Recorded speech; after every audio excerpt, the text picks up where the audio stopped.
Welcome to Keep It Humane, the podcast, where we talk about animal control, shelters, and animal welfare, and the people doing the work. with your hosts, Ashley Bishop. And sometimes Ashley Bishop. and Daniel Ettinger, helping people help animals. Welcome back to another episode of Keep It Humane, the podcast with your hosts. Gonna turn into more of Wisconsin Bishop. Wait, Texas more. Bishop. Wait. Oh, yeah. What do you mean? It's not going to be just sometimes. Yeah, What? it's not gonna be sometimes. Oh, wait, but- you're back? Like back? Well, next weekend I won't be, but then after that, I job switching and stuff. I'll have weekends free again. Wait, time out. So I don't have to come up with just some random ass jobs that you're working? No. I got one more. I got a finale next week of Yes. random ass jobs that you're working. It's got to be a good one. For those of you just tuning in, Bishop, she's been with the show for 4 years now? 5 years? 2006 years? 2000 was when, or 2020. Wow. See, I can do math. So full time forever. Like she was, like basically host in Emirates. I don't know how you would say that. But and then she got a job where who has a job where you have every other Sunday off? I don't know how that works. Whatever. Everybody in animal welfare. What are you talking about? Every Yeah. other Sunday? Yes? Oh. Okay. Well, Yeah.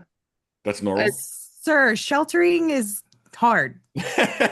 So Yeah. what we did to fill that gap is we just made up that she was doing other random jobs every other weekend. And so what was your favorite random job that you had assigned to you think? No, I think the nail tech could be fun. Oh, goodness gracious. Not that I'm very creative, but How's That's everybody's? BS. How was your fourths? I didn't do nothing. My husband worked. It was very busy in our town. Cops getting shot with fireworks. So that's always fun. It's just, I was just getting like texts, like every couple of hours I was hearing from him and it was like busy, busy, busy. For those of you who don't know, my husband's a 911 dispatcher. So just every couple of, it was a busy night for all of our guys. Luckily everybody's safe. But it was quiet for me in my neighborhood, considering. So my 4 crazy chihuahuas slept through the night very well. What about y'all? I went up to the cabin and we ended up going out on the lake to watch all the fireworks. Lucky you. I was really waiting for the one boat to get hit by a mortar. Oh, you didn't like that boat or what's going on? You had No, problems it with just that? didn't, like the sparks and everything kept falling very close to it and the boat wouldn't move. And I was like, you are asking to get hit at this point. Well, at least they were on water, so it Right. could be good. Yeah. You get put out. So how'd the moons do last night? Horrible. He so he was drugged up. I should have taken a couple of those too. I don't know if I'm allowed to. I didn't, but I should have just because Say that on a live podcast. it's dude. fine. I said I It's should have. recorded. I said I should have though. Like I didn't take them. I just said I should have because he was like, you could tell he was chilling, but he was also just chilling under the bed. But he was like chilling under the bed where he was probably looking at like mushrooms talking to him in like different languages with like purple trees and maybe an elephant floating upside down. Like he was on whatever that was, he was on it. So I felt really bad. And it was a war zone here. It is every year. For whatever reason, Huntington Beach, California just turns into like America. I guess it's always America, but it was America last night, like big time.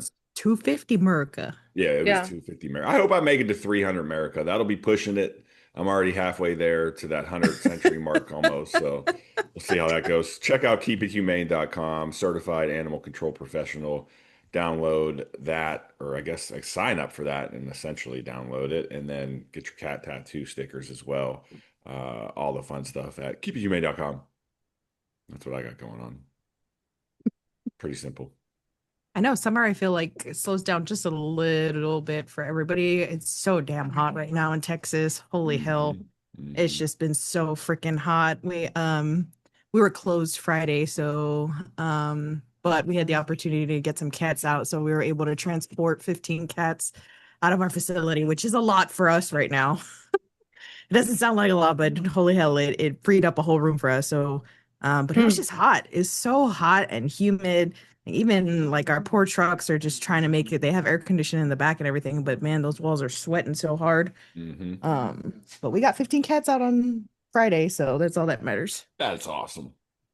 That's awesome. Nice. The creativity. You got to be creative in this industry. So shout out to those that can make space when needed. That's for sure. No, absolutely. We're grateful for our partners for sure. All right, you ready for this? This is exciting. We're going to talk some animal activist stuff with William McNamara, writer, director, and activist. William, welcome to Keep It Humane, the podcast. Good morning. Morning. Good to be here. Good to have you. How was your fourth? Santa Monica, not as bad as Huntington, I don't think, but and we have Santa Monica, the city puts on a huge fireworks show that's pretty impressive. And then we also have the Brentwood Country Club, which puts on a massive. So we have two giant shows, sort of bookending Santa Monica. So if you want to see fireworks, Santa Monica, and they're loud. And then a lot of people had these very loud. They sounded like explode like bombs. It was like possibly what I imagined Iran to sound like, right? The last couple of. So it was pretty wild. I've never heard them that loud before. It just amazes me. Like, I know we love to celebrate and all that stuff, but it's 2026. Like, we don't need to be that loud anymore. Like, I think people could still enjoy fireworks without the bang. I mean, that's just my opinion. Someone's probably listening right now telling me to F off. But I just think that, like, you could either do drone shows or they could do like reduced noised fireworks. They have to have that technology. Yeah, they do. See? They actually make them where they don't go bang anymore. Yeah, that's a good idea because the animals, the disturbance, in the neighborhoods, people's animals are running away, Hmm. birds are getting, it's so disruptive. It's unbelievable that people would be so self-centered and selfish that they don't, disrupting all the animal kingdom. And like our soldiers with PTSD, coming home from the Hmm. war, and they're like, damn, this is just, maybe Right. they did need some of the stuff that gave my dog yesterday, because that stuff is no joke. So So talk William, about, oh, oh sorry. No, yeah, I was gonna yeah. say talk about kind of your influence in this field and kind of how you got into it and what you've done in the last, 30 years of your career in activism and animal welfare. Well, I mean, I got started kind of like I'm sure how everybody does, just you see an animal in need, on the street or whatever it is, and you stop to do something, and an animal running across a freeway or something. I remember doing that on the 101. That was years ago. Um, and so it's sort of a natural and organic progression if you have any, care for animals or sentient beings that are in need or in help.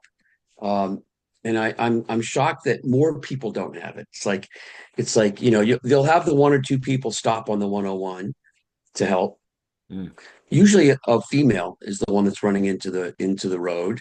mm. Um, so I'm a minority, I think, in Mhm. in doing this sort of stuff. Usually, a fearless woman will run right into the middle of traffic I and mean, stop traffic. if you can boop a snoot, you boop a snoot. So that's how I think everybody gets started, and then little by little, the groups you kind of meet, when you do that sort of stuff, and then there was like Facebook groups that said this animals in need can, people would show up, and then we would show up and do our thing together, and those groups kind of solidify, and you do it again and again and again, and those groups, then you move on to groups that are well known, and so that's sort of the thing. And so yeah, and I've done it in all walks of life. And in fact, I'm on the board of directors of Eastwood Ranch now, but Allison Eastwood and I, before there ever was an Eastwood Ranch Foundation, we had a show. I used to rescue exotic animals in bad situations in the United States. We had a show on Nat Geo, National Geographic, called Animal Intervention, and we would go. I was getting fed inside information from PETA and other organizations about people that were in mostly like rural areas from Pennsylvania, North Carolina, the South, a lot of stuff in Texas. uh, Arkansas, Oklahoma, and we would get information about people that were keeping exotic animals as pets. And, when a lion or a tiger is a cub, they're very cute and they're safe to play with. They can't really hurt you. They're powerful and they're amazing. It's a lot of fun, but then they grow up. And at about 6 months, they become very dangerous. And even people don't realize it, but I witnessed, I think it was in Oklahoma, or no, maybe Texas. A volunteer was out cleaning the a pen. This is at a sanctuary. Um, the pen of a lion, and the lion wasn't secured. And this volunteer didn't know it. The double gate wasn't closed when she was doing the cleaning. And the lion came in to the thing to play with her, was not being aggressive, but gave her a slap in the head, just a slap, but broke her neck and killed her. Wow. Because Jeez. it's a lion. It's 600-700 pounds, and it's like getting hit by three Mike Tysons Wow. at once. So three Mike Tysons are probably going to kill you. And I don't think the lion was meaning to kill the person, kill this girl. She was 17, and so are thinking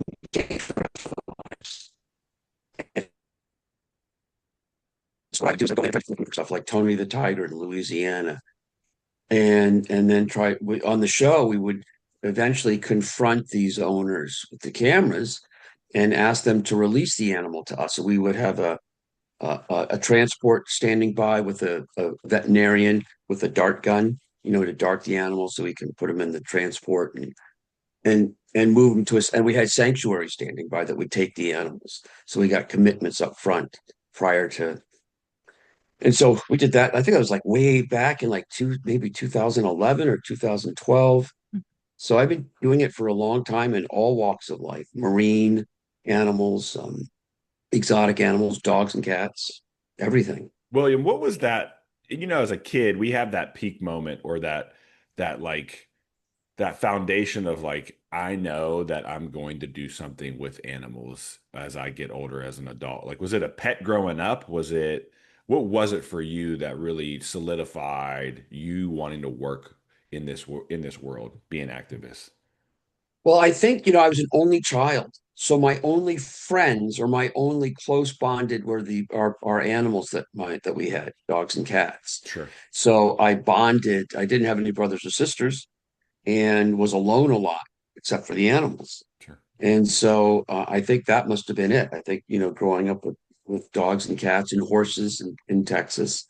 So I became very bonded to animals very quickly. That's awesome. I think that has to be what it was. That has Yeah. to be what it Same. is. Same. I'm an only child as well. Unfortunately, I wasn't able to have a dog until much later in my teens, but same. Yeah. Yeah. Yeah. Is that you too, Wisconsin Bishop, only child? Yes. Wait, time out. And to make it even more fun, William, you played a bishop. As an actor, right? You were a bishop as well. Yeah. Uh-huh. Damn Bishop. Sam Bishop. Now we got too bad You are an odd man out officially, Dan. I am the odd man out. I could be a bishop though. I could be like Bishop Don Juan or something. You mean Bishop gone wrong? Well, we were there's so much to talk about with I this stuff. know. I really want to get I want to understand what you do with Eastwood Ranch kind of in detail. But before I do that, a lot of our listeners uh, are on the side of, the animal welfare in shelters with dogs, cats, etc., domestic animals. What's your experience with that world? Well, just last weekend we were doing an event with, I don't know if you guys have heard of an organization called Shane's War. He's out of Yeah. Georgia, and what he does, and so we were just doing a huge event with San Bernardino City Shelter. So Eastwood Ranch, of course, and as well as Shane's organization, go into shelters and get the animals that are on death row. Those are the ones we grab out of all the shelters that are overcrowded, which is California. Almost all of them are, except for Northern California, it's not so bad. But down here in Southern California, they're all overcrowded. San Bernardino's out of control. So We just did an event. I think we got about at least 150 animals out. Yeah, it's like a 5-day event. Wow. We get press, we do some radio stuff, and Shane is there every day, picking up animal or picking out animals that need to, and all the shelters around the country cooperate and love Shane. They invite him in, to do these events, and they do very well. And so Eastwood Ranch was there. We're a partner with Shane's work. Okay. And so we do a lot of stuff with the shelter, the shelters, the city shelters and the county shelters. And that's what Eastwood Ranch does. We specialize in getting animals that nobody wants, or they're on the euthanasia list. PTS list. All right. I'm gonna dive in for the hard-hitting question though. So removing these animals from the higher kill shelters, you said he kind of goes in and picks the animals that are coming out. What if they're unadoptable and on the list because of extreme behavioral issues that are a concern to the public? What are your thoughts on those animals? Well, I mean, there are certain animals that are not adoptable and not available. And that's a thing but Shane actually specializes in getting those animals out. And sometimes he takes them and keeps them for himself. So he's got a farm in Georgia. And, a lot of these animals, dogs, are fear biting.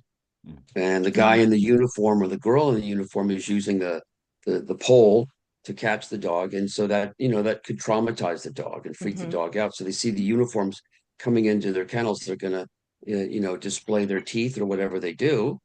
And then all of a sudden that dog gets deemed unadoptable because it's just reacting to a trauma it's just gone through.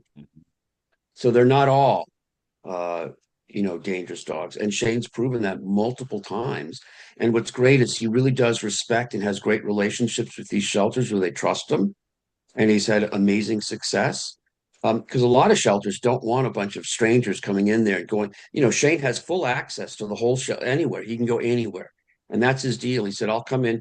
They love him because he gets so many dogs adopted in 4 or 5 days. Literally, 150 is nothing. It's one time we did 250 in 4 days. That's a lot of dogs and cats. That's a lot.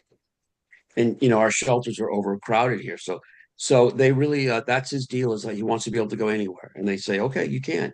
And then he gets these dogs, and so they're not all. There's a few psycho dogs that could be dangerous, and so, but many of them are it's situational. Sure. And I think that's definitely reasonable. I think that there are limitations to what shelters have available to be able to rehome those animals. Of course. But if somebody has the time and the resources to be able to help facilitate that's right. Reasonable. Yes, that's right. So yeah, that's what we do. We have a pit bull now. We have a pit bull at Eastwood Ranch. Her name is Betsy. We've had her for 2 years. I love that name. And recently, Allison had gotten a favor from Matt Damon. I don't know if you guys saw the big Matt Damon thing on the dodo. It was covered by everything. It was, went out millions, tens of millions of views, where Matt Damon showed up at Eastwood Ranch. I think Matt Damon had worked for her father on a movie. I can't remember which one, but I'm sure Clint Eastwood directed Matt Damon in a movie. And so he showed up and did a date with Betsy, cheating on his wife. And that's awesome. Yeah, and it went viral, of course. And so we got a few applicants, and then one applicant in particular. So Betsy is leash aggressive. Okay. Oh, she's leash reactive, and she's a big pit bull. She's a big gray or blue pit bull. Very strong. She's a very strong girl. And so we're, the people adopted, we're upfront with everybody. Hey, this dog needs to be in a home with no other dogs. And we have gotten Betsy with trainers. We get her out in the yard, the play yard, with other dogs, and she's fine. We've only done it under strict supervision. And she's fine. But on the leash, when she's walking, if she, she just starts going nuts. And so people are scared of her. And this couple that adopted her because of the Matt Damon video, and they were told everything about Betsy. You can't have her, you've really got to take your time with her. And so they brought Betsy back because she got leash reactive with a smaller dog. Mm, After So, being told. yeah. I don't know what to do. She's a sweet dog. She's amazing with little kids. You can leave her in a room with kids who'll be hanging on her, pulling her ears. She loves little kids. She loves people. So what do you do with this dog? So, Allison said, we'll keep the dog forever if we have to. Hopefully we won't have to. And what I'm going to do is take her once or twice a week and walk her with I've got a Santa Monica dog group. Yeah. And just sort of slowly introduce her to that group and walk her with other dogs on a leash, of course. And I think that'll. Does she wear like an adopt me kind of vest or something that shows that she's available or? Um, yes and no. I don't know if I'm going to do that in the beginning Okay. until I know that she's good with Yeah. with the other, until I introduce her and she behaves. Sure, So sure. we don't want an Eastwood Ranch adopt me, this dog that's gonna kill your Pomeranian. It's like, no. So eventually, yes, that's a great idea, but not until I get her Sure. desensitized to this leash stuff. Totally. That's amazing. That's absolutely amazing. Is there a story that sticks out in your time in activism that you can remember, whether it's, good or kind of heart-wrenching, that you can tell us about? Well, God, there's so many. I mean, there's just I've been doing it for so long, and just hundred. I mean, the crazy story of the way I got into direct action. You know what direct action is, right? Mm-mm. I don't think I do. So direct action is what these people go to jail for, breaking into laboratories, Okay. Oh, with okay. the Yeah, people's yeah. Yeah. what Sea Shepherd does. So Sea Shepherd is out in the oceans, and the Japanese whaling fleet. And what Sea Shepherd does, we have giant ships, and we ram those ships. That's called direct action. We're directly, doing something, and it's a battle of ships ramming each other out in the ocean, and very dangerous. And so I had done a lot of like animal rescue stuff. And then one day I heard, I was notified about the Sea Shepherd thing in Taiji, Japan. And so I used to live in Malibu for many years, and there used to be a Sea Shepherd office in Malibu. By the way, Sea Shepherd is founded by Captain Paul Watson. He is the founder of Greenpeace. He left Greenpeace when Greenpeace stopped saving the whales. Mhm. Greenpeace raised so much money that they became a political organization, and they were no longer doing anything for the whales. They just stopped. Mm. They raised hundreds of millions of dollars for their whale videos and stuff. And then all of a sudden, a bunch of new people came into the board, and they became very political. So he wanted to stay in direct action, so he founded Sea Shepherd. Mhm. And so, I called the office in Malibu, and they knew me. I just donated money to them all the time, as did a lot of celebrities. Mhm. Sean Penn bought the rights to the book about Paul Watson. So at one point, Sean Penn was going to play Paul Watson in a movie that he was Mm. developing. And so anyway, I called and I said, oh, is there anything I can do? Should I write you guys a check? Not a lot of money, like $1,000. I'm not super wealthy or anything. So it's, for me, 1,000 is a lot of money. For them, it's probably nothing. But yeah, they raise millions, Sea Shepherd, because of what they do. Mhm. A lot of huge celebrities are involved with Sea Shepherd. So anyway, they called, and the guy on the phone said to me, I said, what can I do? Can you guys send you guys a check? They're like, yeah, that'd be great, Billy. That'd be great. And I said, is there anything else I can do? And the guy said, yes. Can you go to Japan? And I'm in New York City. And I think I was filming Law and Order, or I was playing Sam Bishop, Detective Sam Bishop. You guys mentioned Bishop. That was Yeah. Sam Bishop was the detective that I played on Law and Order Special Victims. So anyway, I'm like, wait, what? He said, yeah, can you go to Japan? And I'm like, what do you mean go to Japan? He said, well, our preliminary team that was there, that did the first pictures, they had to leave. And they had to leave one guy behind, one Sea Shepherd guy. Now we're sending a replacement team there of Sea Shepherd trained, Sea Shepherd guys and gals. And but if you could just be there because you're just an actor, nobody's going to bother you. And do you have a video camera? I said, I do. He said, yeah. So that's your tool. That's all you have to have is a video camera. And they'll stay away from you and you'll help, at least you'll be with our guy's name was Nick. You'll be with our sole guy that's there and he just needs some support. You got to have at least two people. And I'm like, well, go to Japan. I'm in New York City. It's like, wow, I don't know if I don't have the training for this. He goes, oh, no, you don't need any training. I said, well, is it dangerous? Oh, no, it's not dangerous. Oh no, I feel a story coming on here. Yeah. And so I'm like, I said, I'll tell you what I'll do. Let me look at my American Airlines miles. I had a lot of miles. If I can get a flight paid for in miles to Japan, I'll consider going.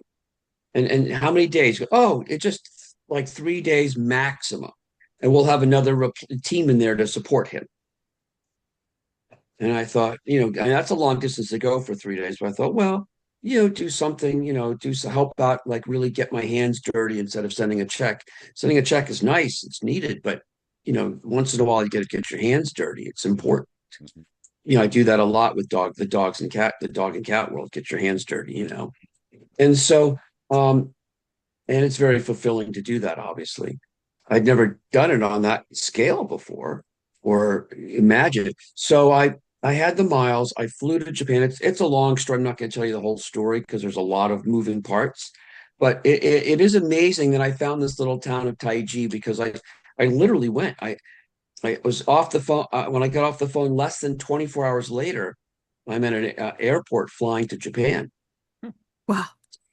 Yeah, with having no idea where I'm going and not realizing that when you get to Japan, there nobody speaks English. There is no English, nothing, not one word of English in Japan.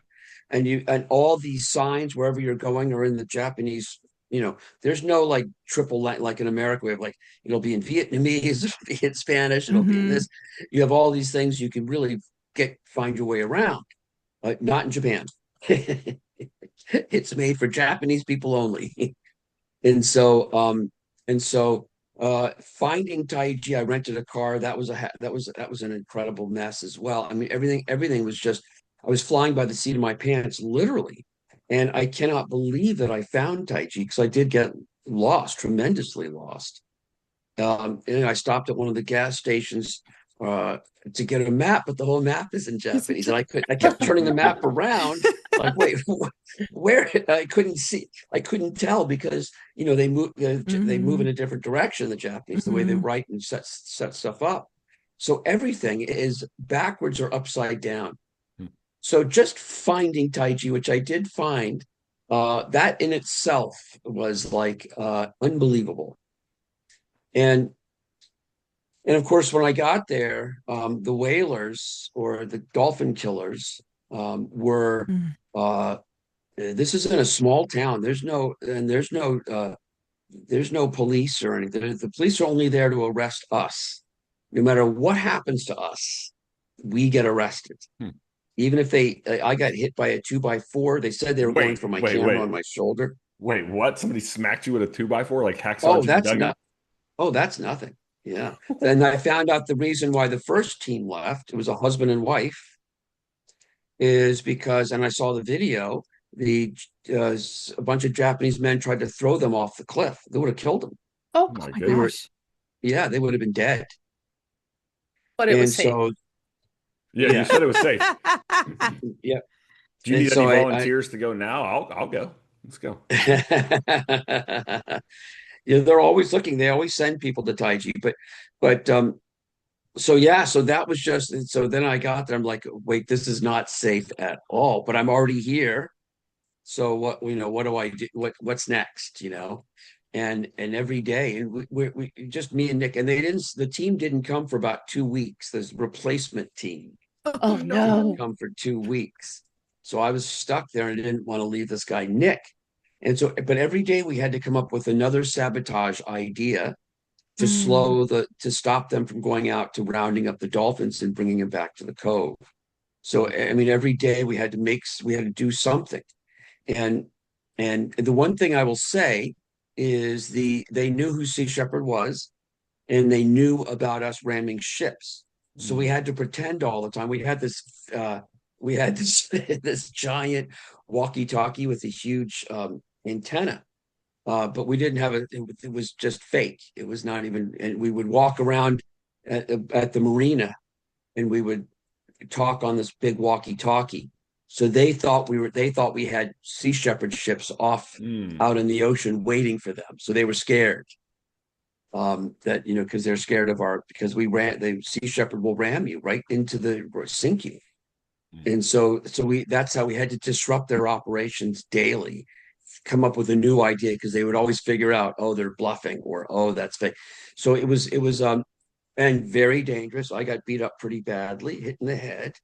I mean, it was one thing after another. Every day, very dangerous, very, very dangerous. Is Sea Lots of Shepherd, chasing. are they still pretty active, or have there been laws put in place now since, the maybe the late, I guess, well, it was in the 2000s when the Mhm. show. Captain Paul Watson Yeah. finally did go to jail. He had an Mm. international Interpol warrant, and he was finally arrested. He's Okay. out. Okay. I don't know how long he went for, but primarily when you're in international waters, it's sort of a murky, and that's what they usually do stuff in now. Unfortunately, Japan, it's a land campaign, so we were subject, and I went to jail. We were subject to the Shit. laws of the land, Mhm. and a bunch of Sea Shepherd people in Taiji ended up in jail, and Wow. uh, and they make up laws as they go along in Japan. It's supposed to be a democracy, after World War II, but no, they just make stuff up, and Hmm. they can arrest you for anything in Japan. There's no constitutional rights in Japan. Wow. That's incredible. Yeah, It yeah. was it was an interesting show to watch. I do It was. recall watching several episodes, and just that kind of that rebel, animal welfare first, and I think that's kind of the direction we need to continue to go in a way, and maybe being a little tactful in certain things that we do, but there's a lot of change that needs to still be made, Oh whether my God, yes. whether it's the wild animals, whether it's the domestic pets, whatever it may be. But having those voices, it's really important. And sometimes being controversial helps spread that message. And I bring up history of animal welfare quite a bit on this show. And if you go back to the ASPCA's inception with Henry Berg in New York City, he kind of started that trend. So there was a boat coming up from Florida with sea turtles on it. He got word about it that the sea turtles were shipped in a way that was inhumane, or at least seemed inhumane. They were all flipped over on their backs, Oh, and Ah, they had, well, to even worse, they had ah, holes cut through their ah, fins, right, Fins. to Ah. keep everybody Gathered together. yeah, yeah, yeah. And so what Henry Berg did, this is before, for a lot of our listeners, before TikTok and Instagram, there was a thing called a newspaper. What a newspaper was a really big sheet. It was a Word of sheet mouth. that, yeah, well, pretty much. And so he brought like the news with him, and it was a spectacle, but it was done in a way to say, essentially, there's a new sheriff in town, and we ain't putting up with this BS. Now, the case, they charged the ship captain, but the case got thrown out because it wasn't the captain's. He didn't put the turtles on the boat like that. He's just driving the ship. Anyway, right. I bring that up to say that that's sometimes what we need to show that there's going to be a change in how we perceive animals in this country, and we have a long way to go. I feel like there's really a lot of great work being done, and as we Mhm. continue to build, we need people like you. We need people like Eastwood Ranch. We need people like Sea Shepherd. We need people like Keep It Humane. We need people like other organizations that are out there really spreading that word. So thank you for getting involved and being a steward, if you will, of animal welfare. Yeah. Yeah. I think the time that the Sea Shepherd came out was kind of when, when it hit television. I think we were seeing a lot of, how do I word this? Just things that are not perceived as things we need to do anymore, like the dog trade in Asia. Mm. And I think a lot of, what the Sea Shepherd did and other shows like it, brought to light of, some of the things that are still going on in this world that really don't need to happen anymore. I think we've evolved enough where we don't need to do a lot of things. Hmm. Um, I'm from Deep South Texas. Sea Turtle Inc. is amazing. If you've never been to South Padre, Sea Turtle Inc. is amazing. They have a wonderful rescue organization down there, and they help with sea turtles and anything that happens down there. And Field trip. um, honestly, it's such a great. They just built a whole new setup. It's Wait, amazing. I know I'm right in between, but should we go in November? You coming? I'm gonna be there. I'm trying. I'm I'm gonna gonna be try. there. You gonna be I'm gonna there? try. Let's go.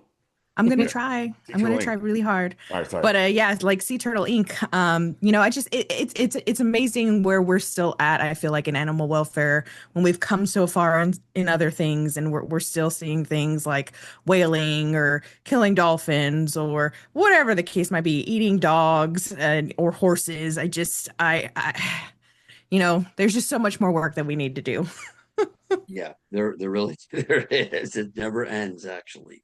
Billy, can I ask? So I'm a fan of all animals, but I have three top favorites. It's like one A, one AA, and then one AAA.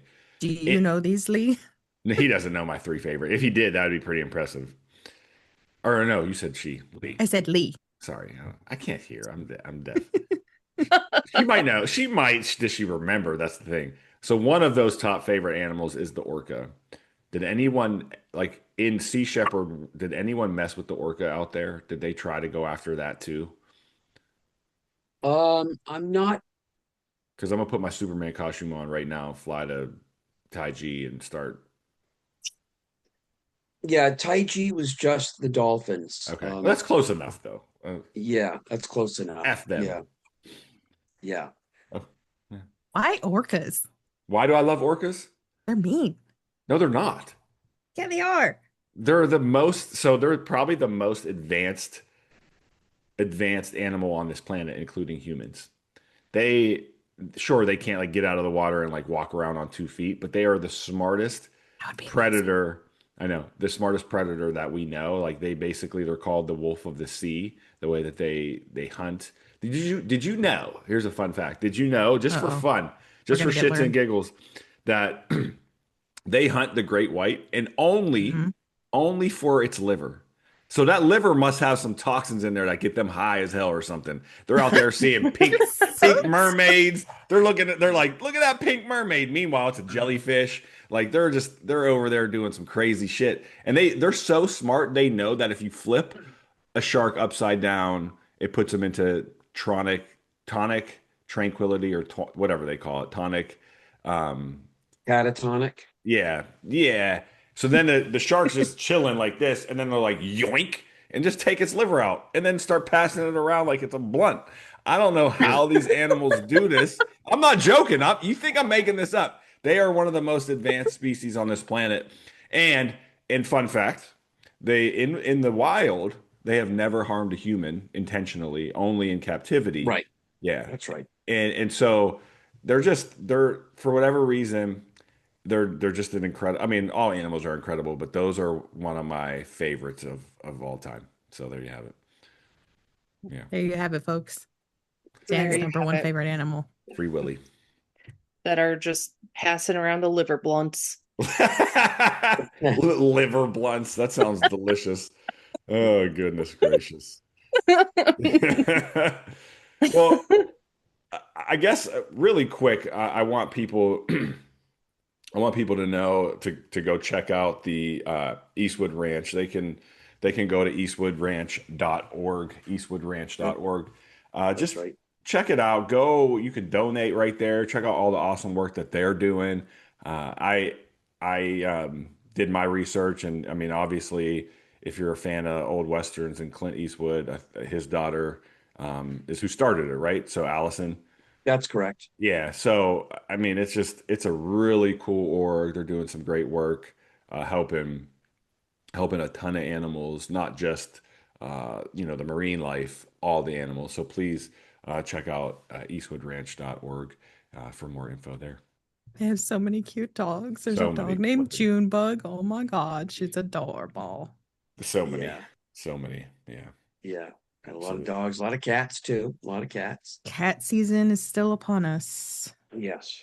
I need Yeah. Most to definitely. I need to get a tour next time I'm in Agora Hills, California. It sounds like a good Oh motorcycle yeah. ride.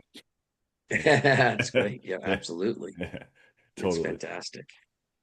William, is there anything that you would like to see in the next like 5 to 10 years as far as animal welfare is concerned, whether it be exotics or companion or both?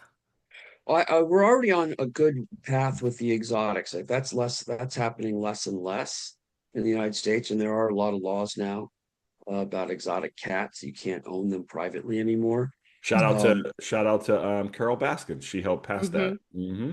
that's correct. Yep. Carol Baskin. She Yes, sure did help pass that. yep, she was a good friend of mine. Yeah. Um, so yeah, we have that, and we have trying to think of the other. The issue in at least Southern California is I'm a huge pit bull advocate, so I've always Mhm. had pit bulls, and I always love to rescue pit bulls because they're an underdog and they're misunderstood and they're feared and they Absolutely. have a bad rap Mhm. and they are powerful animals. They can, when they snap, they can be very dangerous and cause a lot of damage quickly. Um, so, so there's got, there's got to be some sort of, laws where um, I don't, I, I love pit bulls. I trust pit bulls. I don't trust human beings. Yeah. Hmm. Say it Absolutely. louder Yep. for the people in the back. Yeah, that's Yeah, true. Yep. yeah. So I mean, if unfortunately, I do think that uh, that most likely pit bulls should be banned and not euthanized. Not like, oh, we're going to have a pit bull ban. All pit bulls are going to put them to sleep. I don't think people should be allowed, at least in Southern California or Los Angeles, to allowed to own pit bulls. Mm. But if you have one, they're grandfathered in. Because when you go to the shelters, all the shelters in Los Angeles, it's 80% pit bulls. And the problem is with pit bulls, when they come in, they can't share. You could put force five small dogs or two German shepherds or two Labradors in the same space. But pit bulls have to all be separated. So they're taking up all the space in the shelters, and the shelters are overcrowded, and they're killing. I mean, there's probably at least in Los Angeles or LA County, maybe 50 to 100 pit bulls a day are being euthanized at these shelters. So the problem I have with that, Billy, is I worked in the city and county of Denver for about 10 years. And during that time, I'd say 7 of the 10 years, we did have, BSO laws. yeah, we had that law. And just to enforce that alone, morally was difficult to say that because your dog looks a certain way, you can't have it. And what I found, and I'm speaking straight real world experience, was it's unenforceable. There is no way to truly make that happen. And so, what I think is more important than having a ban is creating programs to be resourceful, to understand the breed better, and to provide access to care, to make sure we're getting these dogs spayed, neutered, so they're not reproducing. So through attrition, maybe there's less of them in the shelters. But it's truly, and I'll say this again from my own experience, Billy, is it's impossible to ban an animal because what happens is if an animal is taken away from an animal control officer because you can't have it, guess what I'm going to do as the owner? I'm going to go get another one. and I dare you to come take it. Because now I learned from the first time how you operate. So now I have a better chance of keeping my animal away from getting seen. And so I think maybe it sounds good, but at the same time, it's impossible. It really is. In today's world, with the population that we have, there's no way to truly do any sort of bans.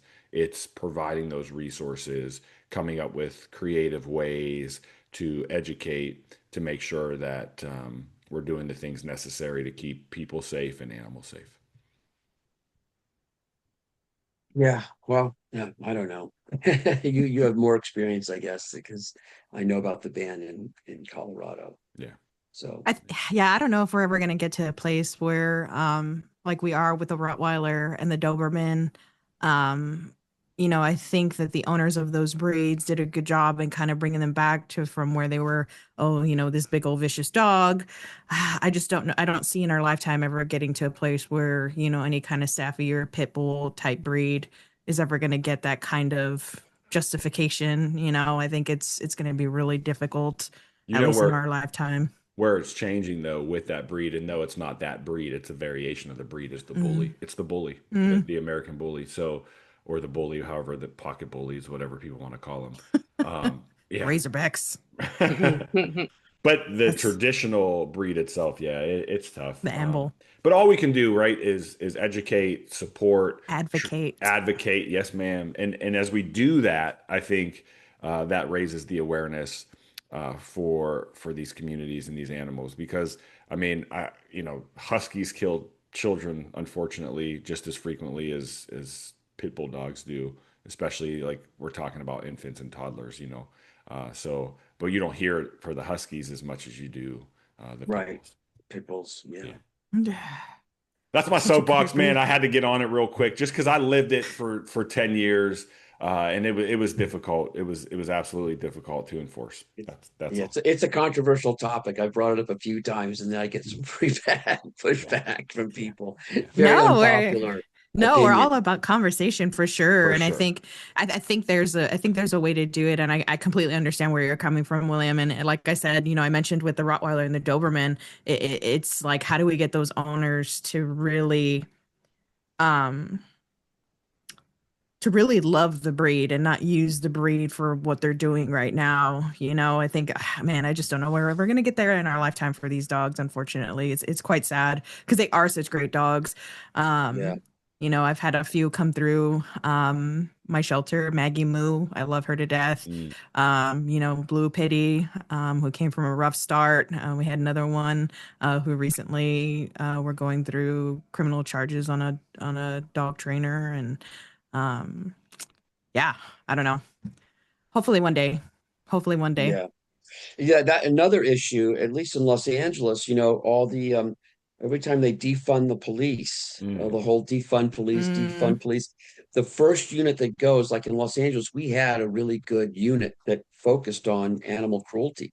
Hmm. LAPD mm, had a Yeah, they had their unit. own. Hmm. Yeah, that's that was cool. the first thing they cut. They Yeah. cut the unit, and they were making a lot of headway and getting into the abuse stuff and the dog fighting. They were doing a great job. Hmm. But then, when they defund the police, that's where they cut all the Which is Mhm. which is really sad. So, and not to just keep carrying on, but that's one of the unknown things that most law enforcement agencies seem to just miss, that there's such a connection between animal abuse and interpersonal violence, domestic violence, child abuse, adult, adult, what's that word? You know what I'm talking about? Abuse. Adult abuse, that type of stuff. And when we cut it out there, it's like what effect does it have up the river, right? Like stopping it here. And so that's one area that it seems on paper, we don't need animal welfare stuff. And then they realize, oh, maybe we did. So. right. And the thing that actually that's interesting you brought that up because that's true. And a lot with the dog fights, it's a lot of there's a lot of deep gang activity. Mhm. Hmm. There's gambling that goes on at the dog fights. There's Absolutely. steroids that they Hmm. use on the dogs. and there's the drug trade and prostitution Hmm. at the dog fights. Mm, It is a world that if you did focus on it, you can make a lot of busts outside of just the dog fights. So Absolutely. illegal drugs, illegal steroids, not, so there's a lot of facets to it where you can make, like you said, there's a huge impact that can be made just from going after the animal abuse. Hmm. It's very, a lot of stuff can happen. So it's unfortunate that they cut that unit. It is. I hate to say it, but usually, we're so used to it. Yeah. But the animal welfare, at least in companion animal world, like it's just we're so used to it. We're not as important as the pothole or the new street or the new street Right. light. It's getting better, don't get me wrong. It's absolutely getting better from when I started in this industry almost 20 years ago. Yeah. But most definitely we haven't caught up in that aspect of things, which I understand when people are not working on this side of the kennel, as I like to say. Right. Yeah. Yeah. Well, it's one of our favorite times, sir. Yeah, if you've ever listened to the show, you know what's about to happen. Now, I don't know how you feel, Billy, about AI, but we have fun with AI here. It's 2026, and we just like to see what AI comes up with. So we plug you in, and we say, "Who is William McNamara?" Well, he's an American actor and animal rights activist born. Wow, has your actual birthday? We're going to leave that out. In Dallas, Texas. He first gained attention in the late 80s and 90s with roles in both films and television. Some of his best known acting credits include Stealing Home, Copycat, Texasville, Surviving the Game, guest appearances on shows like NYPD Blue and Law and Order SVU. He made excuse me, what has made McNamara especially notable in recent years, however, is his dedication to animal welfare. After stepping away from Hollywood, he devoted much of his life and much of his own savings to animal rescue and advocacy. He has worked with organizations in investigating the exotic animal trade and dolphin hunts. He helped produce documentaries on animal exploitation and has been involved in international rescue efforts. During the devastating 2025 Los Angeles wildfires, McNamara received widespread attention for entering evacuation zones to rescue abandoned pets and livestock. He documented many of these rescues on social media and worked alongside local rescue orgs to reunite animals with their owners. First off, that is effing amazing. Shout out. Call me, dude. Next time something like that happens, I'll be up there in a split second. I got your back. So that's you in a nutshell from AI. Oh, It's wow. pretty cool, huh?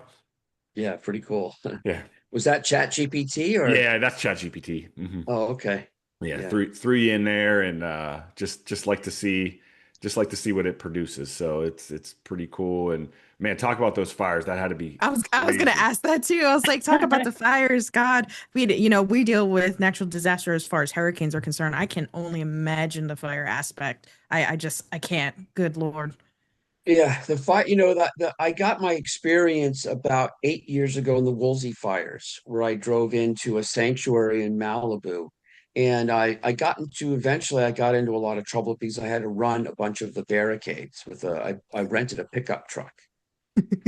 And Did it and have a so cattle guard on it so you could just burst through anything? You were just like, bang, get out the way. no, but when I was at Enterprise renting the truck, you know how they try to sell you the insurance? Yes. You're like, I It's need like, all of it. I recommend you get this right here. You get the basic insurance. And I always say, and I'm sure you do too, because we've learned, oh no, my car insurance covers rental Yes. cars. Yeah. Oh well, we still recommend. I'm like, no, thank you.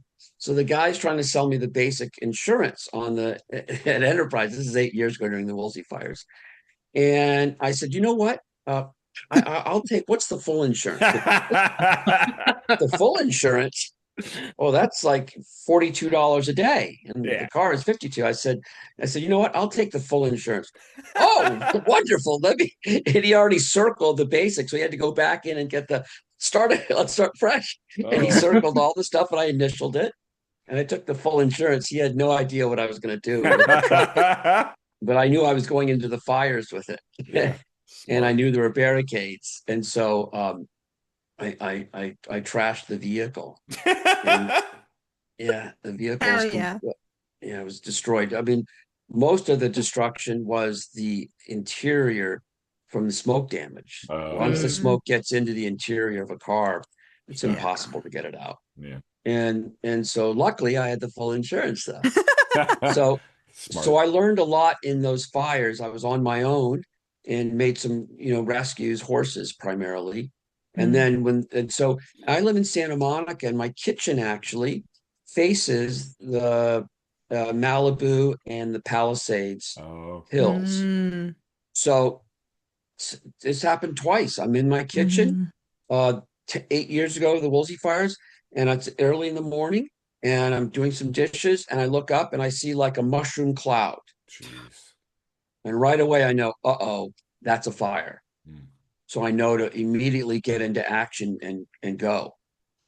And this happened again, the Palisades fires. I'm sitting it's Tuesday morning, about 8:30, and I see giant smoke clouds in the Palisades hills. And because of the Woolsey fires, I know they're going to put up barricades, and I don't want to charge through them again because, um, you know, with the Woolsey fires, it's pretty funny. After the Woolsey fires were over, I ran these barricades past the police, and they can't really chase you because they can't leave their post. Mm. mhm. So if you run these things, they don't like it, Sure. obviously, and it's illegal. But there's not a whole lot they can do, and so until they catch you months later. And so You're I not speaking from experience or anything. You're just saying yeah. hypothetically. Well, I one night about 2 months later, it was like kind of late. It was like 8:30, 9 o'clock in the evening. Got a phone call from a woman, and she said, "Hi, Mr. Is this Mr. McNamara?" And I thought it was a debt collector. I'm like, it depends on who's calling. She goes, "Well, I'm investigating the Oh no. fires, the Woolsey fires." And I said, "Oh, you're investigating the fires. Why are you calling me?" She goes, "Oh, Mr. McNamara, is that your name?" I said, "Yes." She goes, "Did you run into the fires and save some animals?" I said, "Why? Why do you want to know?" She goes, "Just curious. Did you run any barricades or anything like that?" And I said, "No. You must have me wrong. You must have me confused with somebody else. I didn't run any barricades and didn't no fires." And she goes, "Oh, okay. So then is your Instagram William McNamara 108?" And I'm like, "Yes." And she goes, "You posted it." Oops. That wasn't me. And I was like, "Oh, shoot. I posted these videos. I did from the Woolsey fires of me in these fires and hiding from the sheriff's department." And so, yeah, I busted myself. Uh, Billy, that's an amateur move, bro. Yeah, I Oh. know.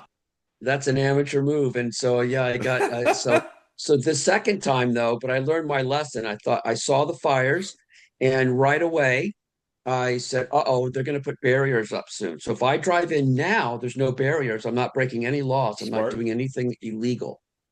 Um, and so when I got to Sunset Boulevard, um, because that's where you could, so went there first to see how bad the fires were. So I just drove up to Sunset Boulevard, in the Palisades to see, and they were bad, and there was a lot of people evacuating. So everybody was exiting the Palisades on Sunset. It was bumper to bumper. Nobody, Mm, the road going in, Sunset going into the Palisades, empty. Not one person going inside the Palisades. Everybody was leaving. So I thought to mm, myself, you know what? I have to say though, it wasn't that windy in the daytime, number one. So I was like, well, it's not that windy. And number two, they had the airplanes up right away.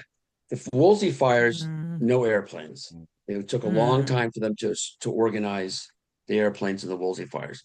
So I thought, okay, the airplanes are up, it's not that windy. But so I'll just drive in just in case. And luckily I did, because they did put the barricades up. And as it got later in the day, the wind started to kick up. Mm, And so, yeah, I was in there, and people couldn't get in to get their pets. I was posting on Instagram because that's how people would contact me. sure. My house Yeah. is here. Can you go? So I was getting a lot of messages on Instagram, and I was posting stuff live as it was happening. Mm, And so that got a lot of attention. And that's how I communicated with people, was through Instagram. Yeah. Um, because my videos were going viral. So a lot of people were seeing them and say, "Oh my God, that's my house. Can you get to my house? I've got a cat." And I'd say, can I break in? Yes, you have my permission to break in. That's awesome. And so, Wow. just hit the, what you do is you get a crowbar and you attack the sliding glass doors. They're very easy to open up unless you have Anderson windows, Anderson doors. All the other doors are so easy to pop open. It takes like less than 30 seconds to break into somebody's house. I feel like we could write an episode for your neighbors and friends. I don't know if you Hmm. watch that show, but that's where the John Hamm goes and steals all the stuff. So during during during a natural disaster, he's rescuing animals, but he's also taking your Richard Mille watch at the same time. So Yeah. this has Wow, been that's great. amazing. This has Yeah. been absolutely Yeah. great. I want people to again to check out the Eastwood Ranch website, eastwoodranch.org. Please donate if you can. Follow them on social media. You're Yep. always welcome to come back if you have any events or anything that's going on. You want us to announce those. Please shoot us a message. We're happy to share any of that stuff. We're all about animal welfare in any capacity here on Keep It Humane because our goal is to continue to help people Help Help animals. animals. Yep. and Helping animals. keep it humane. Yep. Awesome. Fantastic. Thank you.